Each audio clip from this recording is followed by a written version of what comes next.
भारत के एक छोटे और सुंदर गांव चंद्रपुर में एक 12 साल का लड़का रहता था जिसका नाम अर्जुन था।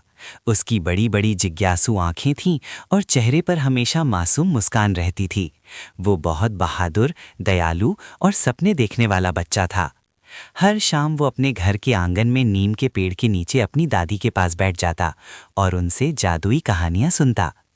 एक दिन अर्जुन ने पूछा, दादी, क्या सच में जादुई चिराग और जिन होते हैं? दादी मुस्कुराई और बोली, बेटा, जादू उन्हीं को मिलता है जिनका दिल साफ होता है। ये बात अर्जुन के दिल में बस गई। अध्याय 2, जंगल की ओर। अगली सुबह सुनहरी धूप पूरे गांव में फैल रही थी। खेतों में हल्की हवा चल रही थी और दूर मोर नाच रहे थे। अर्जुन ने अपने छोटे से कपड़े के थैले में रोटियां, गुड़ और पानी रखा और पास के जंगल की ओर निकल पड़ा। जंगल बहुत सुंदर था। ऊंचे बरगद के पेड़, रंग बिरंगी तितलियां और पक्षियों की मधुर आवाज। अचानक अर्जुन की नजर एक अजीब सी सुनहरी रोशनी पर पड़ी। अध्याय 3, सुनहरे चांद की खोज। झाड़ियों के पीछे जमीन पर कुछ चमक रहा था। अर्जुन ने पत्ते हटाए तो वो दंग रह गया। वहां एक छोटा सा सुनहरा चांद पड़ा था, बिल्कुल आसमान के चांद जैसा, लेकिन उसकी हथेली जितना। वाह, ये तो सच में सोने का लगता है, अर्जुन ने हैरानी से कहा। जैसे ही उसने उसे उठाया, जमीन हल्की सी कांपने लगी। सुनहरा चांद तेजी से घूमने लगा और उसमें से एक पुराना लेकिन खूबसूरत जादुई चिराग निकल आया। चिराग नीले और सुनहरे नक्काशी से सजा हुआ था। अर्जुन घबरा गया। ये क्या हो रहा है? चिराग से धीरे धीरे धुआं निकलने लगा। अध्याय 4, जिन्न का प्रकट होना। धुआं आसमान में घूमते हुए एक विशाल आकृति में बदल गया। कुछ ही पल में एक लंबा नीले रंग का जिन्न अर्जुन के सामने खड़ा था। उसने जोरदार आवाज में कहा, हा हा हा, 1000 साल बाद मैं आजाद हुआ हूं। अर्जुन डर गया। आप कौन हैं? जिन्न ने झुककर सलाम किया। मैं फिरोज हूं, इस जादुई चिराग का रॉयल जिन्न। जिसने मुझे आजाद किया, मैं उसका गुलाम हूं। तुम 3 इच्छाएं मांग सकते हो। अर्जुन ने डरते हुए पूछा, क्या आप मुझे नुकसान पहुंचाएंगे? जिन्न मुस्कुराया, नहीं मेरे आका, तुम्हारा दिल साफ है। अध्याय 5, पहली इच्छा। अर्जुन को अपने गांव की याद आई, जहां कई बार सूखे की वजह से लोग भूखे रह जाते थे। उसने दृढ़ आवाज में कहा, मेरी पहली इच्छा है कि मेरे गांव में कभी कोई भूखा न रहे। जिन्न ने अपनी उंगलियां चटकाईं। क्षण भर में चमत्कार हुआ।